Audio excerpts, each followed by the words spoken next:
Welcome back to Market on Close. The big surprise draw in inventories last week, crude oil beginning to look, at least judging by the commodity price, somewhat better than when it was dropping to those 2-month lows roughly. Bob Iaccino is joining us, the founder and chief strategist of Path Trading Partners. All right, Bob, so give us a rundown on crude. So much action in stocks. We haven't even hit it yet today. So what are you looking at this week? Well, again, as you mentioned, the big draws from the EIA set the stage.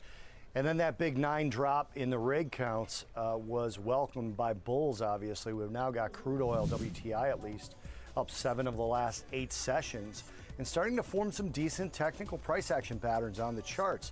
The only sort of bearish thing that was in the EIA figures last week was that gasoline inventories are about 6% above the 5-year average, motor gasoline inventories. And we had a 98.1% refinery utilization rate. That was a pretty big jump. So that tells me is they're starting to pile up gasoline, getting ready for that turnaround. We have not seen indications that refinery turnaround has begun yet. It needs to begin in earnest soon, and the piling up of those gasoline inventories could kind of pave the way for a couple of builds over the next 2 to 3 weeks in those EIA inventory numbers. But it's a wild card because, again, as I mentioned before, most important thing in crude oil comes out every week, and there's 3 of them. There's API, EIA, and rig counts, and they come out every single week. They're very difficult to predict. Yeah, definitely. I think, as anyone has learned in 2018, the rig count and the reaction by the market, or sorry, not the rig count, but the draws, right, have been up, down, and not always the market reaction you expect. Bob, what I'm curious about is right now you've got the spread, Brent crude widening back out, refiners leading energy as the commodity starts to move to the upside.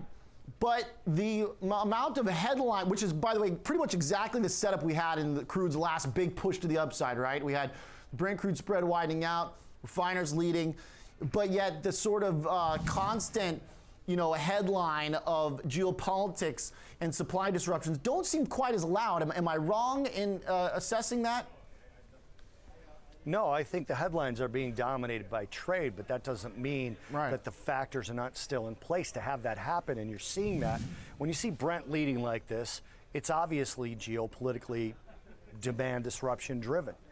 And that demand, the easiest place to get that demand disruption, unfortunately, is the Middle East. It is Brent crude, and it is the Iranian sanctions. That's really what's leading the sort of demand disruption story. And you mentioned the spread. I think it's very important to talk about that spread because one of 2 things needs to happen, doesn't have to happen, but needs to happen, just based on the sort of dynamics of WTI being landlocked, is that if Brent continues to rally, WTI will be pulled up by it and will have a little bit of a whiplash snapback effect to where it actually ramps up at quite a quick pace. Or Brent will come down because WTI is just going to weigh on it. And if the demand destruction story continues in Brent, WTI will whiplash higher. And that's going into a period of traditionally weakened demand from the summer driving season ending, which is right about now. Labor Day essentially is upon us.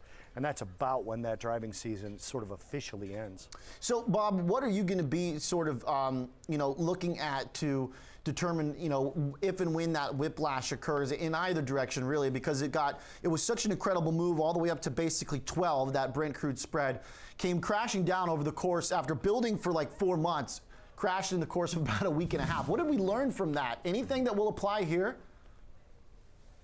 Well, I think there's a couple things you need to pay attention to, or at least that I'll be paying attention to. And number one is U.S. placing sanctions on countries still willing to purchase oil from Iran is kind of a toothless tiger, if you ask me, because the 2 majors that are going to do that purchasing would be Russia and China, who are kind of sanctioned already.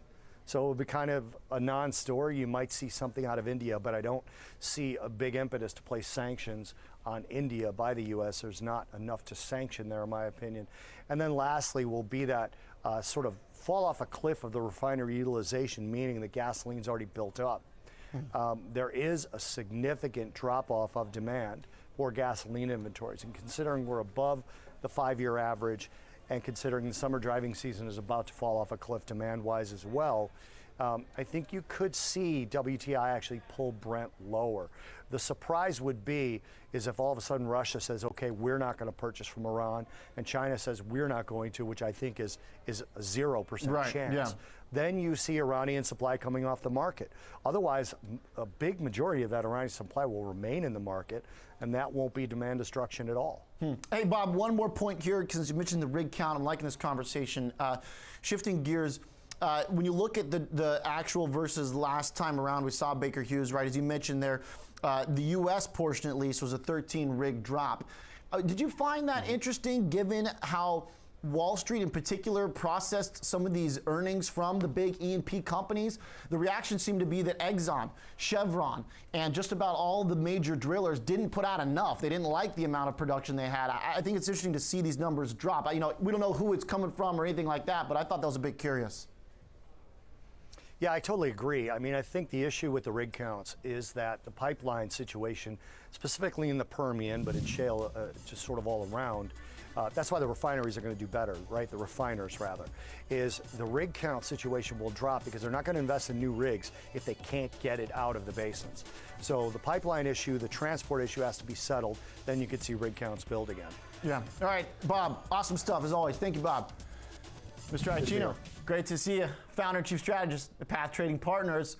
Always learning something good there, talking oil and crude with Mr. I. All right, up next, time for the closers panel.